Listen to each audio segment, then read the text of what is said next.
I got just a brief sampling of what we do at Tiller and Gaff.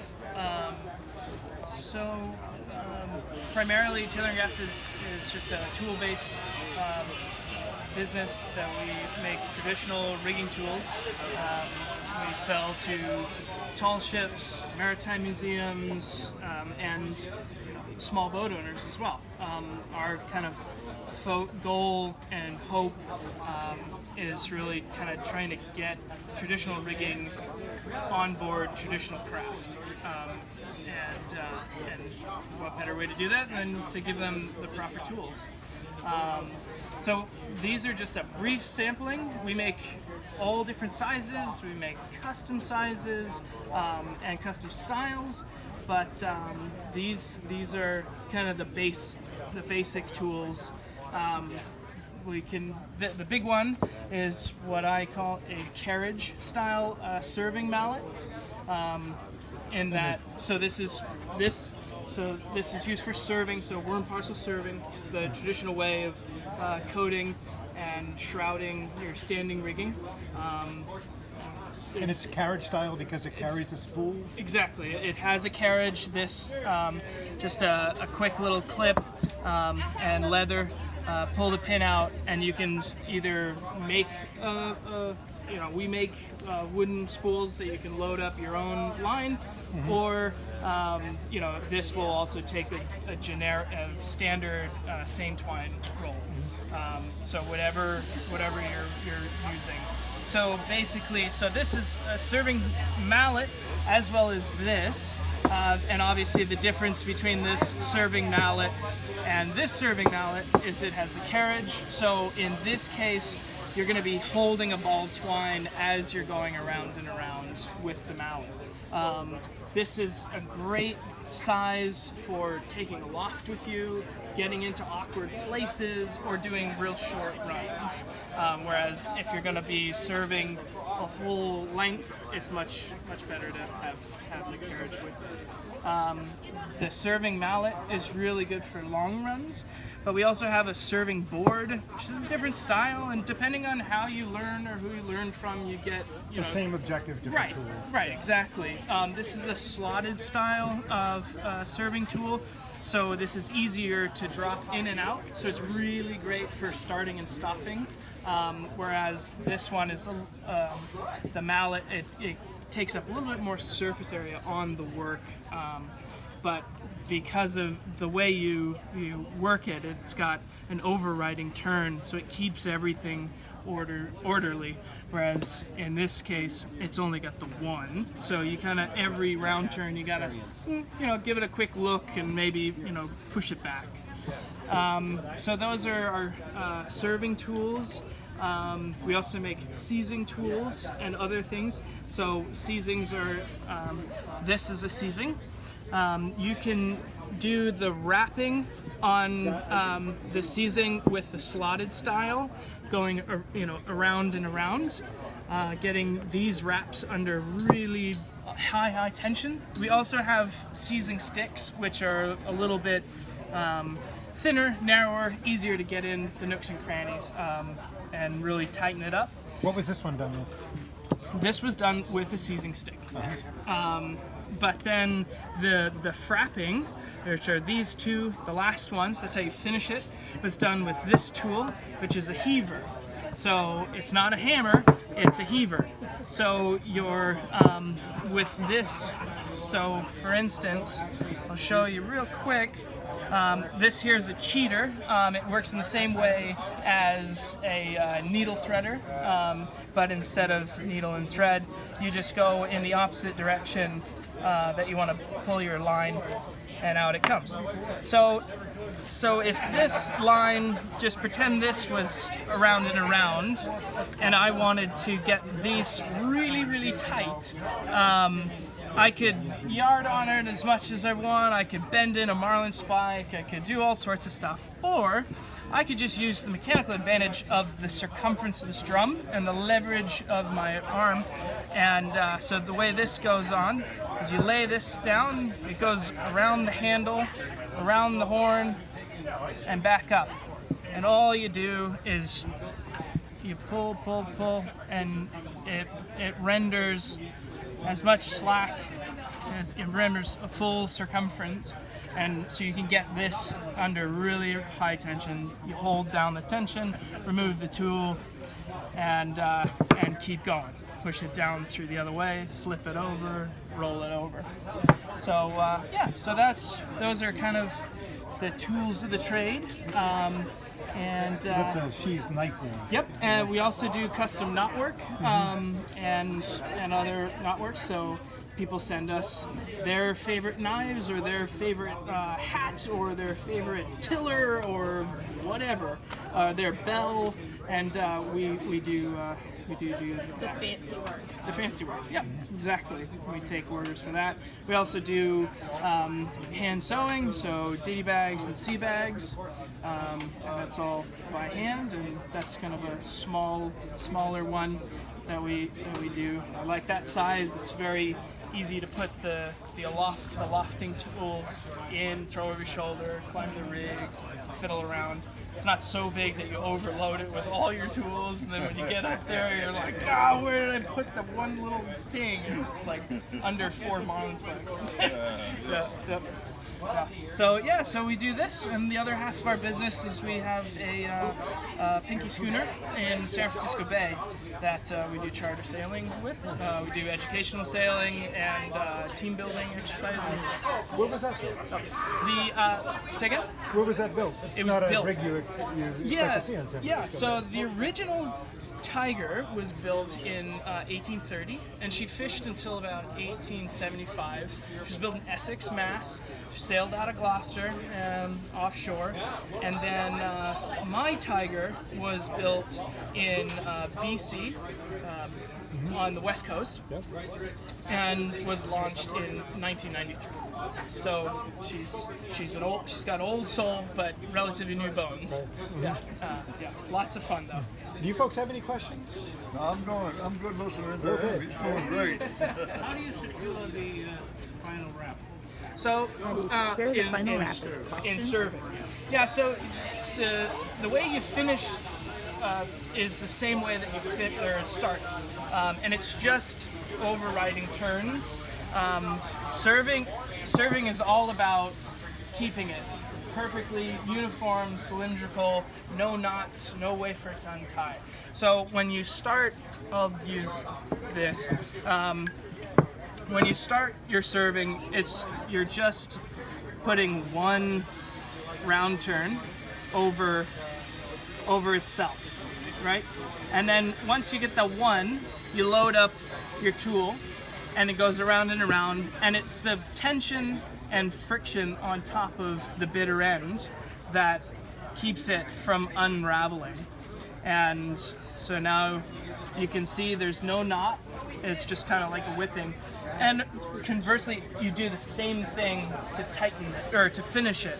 So if I just kind of go a little bit further, you can use a number of different tools, the heavers, the cheaters, but basically when the tool comes off, I'll hold the tension with one finger, and I'll put on a couple of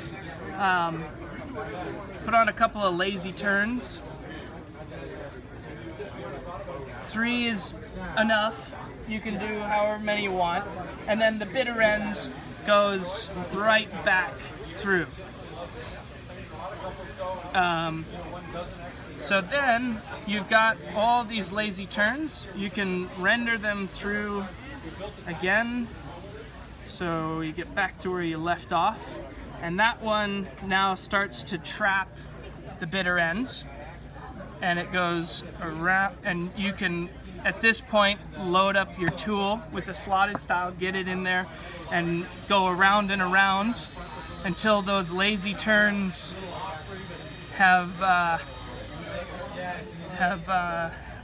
worked themselves out, round and around, and that's it. So now we're back there, we just have a dog ear, and then I'm gonna pull all the slack through.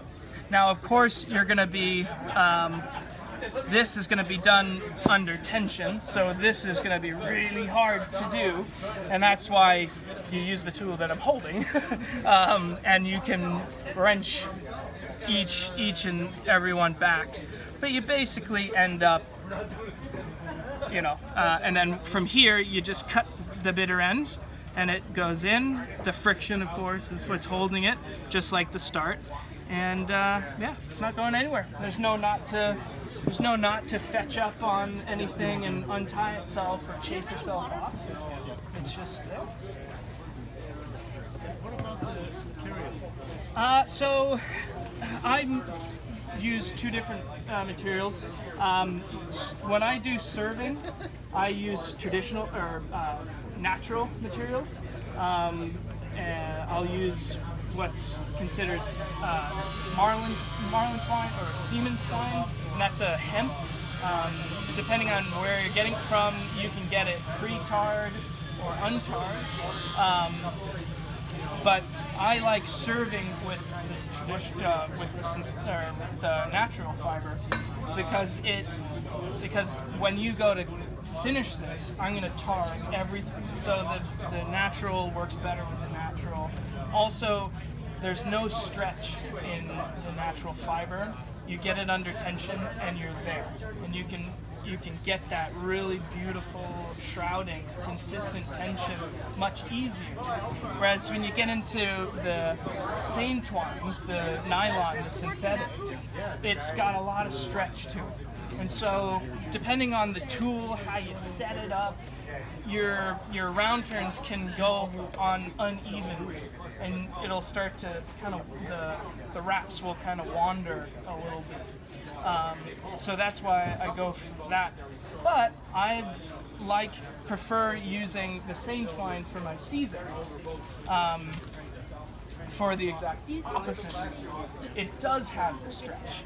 And if you use the appropriate tools, the seasoning sticks or even the serving board, you can then put those round turns under high tension, again, which you take that stretch out, and then as you go around and around, you're keeping that tension or the elasticity out of it. It goes under, but it's just like a rubber band. Once you pull it, it always wants to come back. So what I find is when it's done well, it's made off correctly, after you've finished, it's always going to be kind of working back to it. It's, trying to get that stretch out, so it's always going to get tighter and tighter and tighter even after it's done. It tightens up around your rope all the time. It ain't like the rope out. Exactly. I did a 40. Whereas with the natural, the natural fibers, in the weather, in the climate, will stretch or sweat a little bit. So, I did a 40-inch diameter steering wheel with the nylon, and I got about 3/4 of the way around, and I got beat. I was tight. Like you're saying, round and round. I wonder how many times it says that while you're doing it. But the problem I had was I put 2 clamps on, and I had them clamps on real good. And I went in the house. Next morning I come out, it had pulled itself back and loosened up. I had to start. After all that work. I couldn't just, I couldn't just pull it and get it to retighten itself. Yep. I had to unlace every one of them half inches. right. And I should have kept track of how many half inches to get around. Well, I mean, what? You're only advancing. Another one of my bright ideas. Yeah. You're advancing. In this case, you're only going a 1/16 of an inch every round turn, so it's like, well, I'm here for a while. Yeah. Use for chafing also? Yeah. I love using. So with these smaller tools, it's easier to do like short runs. So what we'll often do is on small boats or big boats. I was gonna say, what's a small run? Because you're a tall ship sailor, so. Yeah, so so just like you were saying, as chafe gear. So if you have a normal set of mooring lines, where you have you have an eye splice at one end that goes over your bollard, and it goes over the rail, and then you throw it on the dock.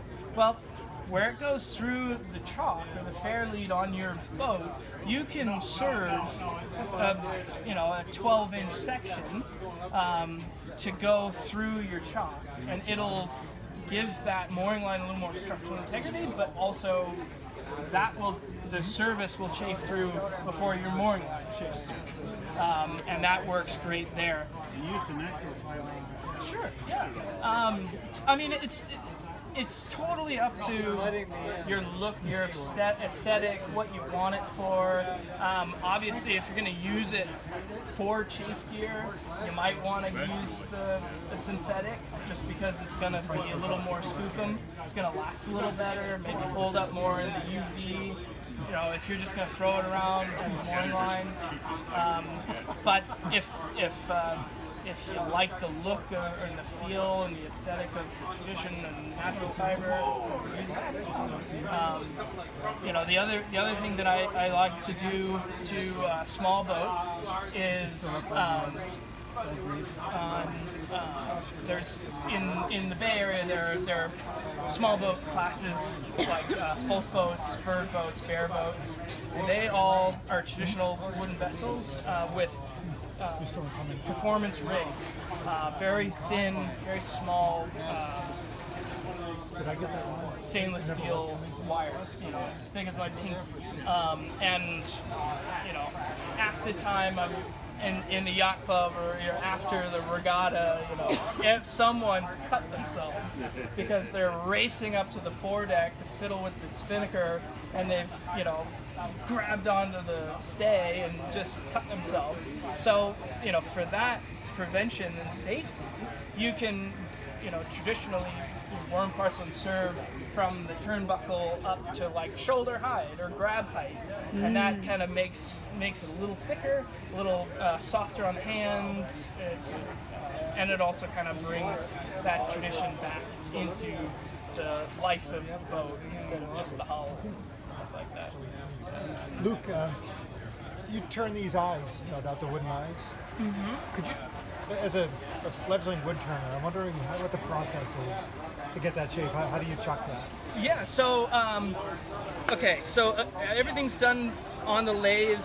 This is obviously a two-piece, these are two pieces, one piece. This is obviously the easiest one to make. I just take a 2x2, and I usually use about that big. Run it through my table planer or my table router, knock the corners off, and then find the center, chuck it in, turn it round. Yep. Moving the guide, turning it round. These serving board, I'll make two at a time.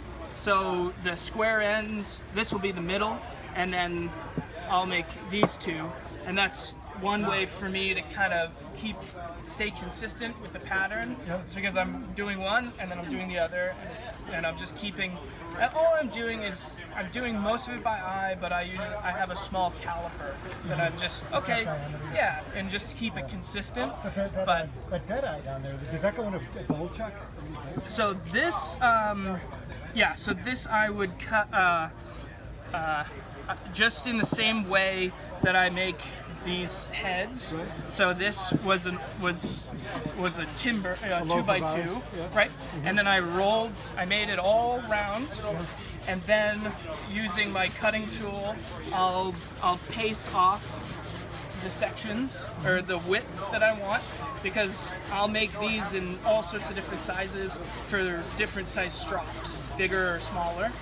And then, so once I've gotten my max dimension of each, then I'll go in with my spoon blade and just find the center and just rock it, gouge and roll until I've got that crescent moon that will receive the diameter of the grommet. And then, of course, that comes off.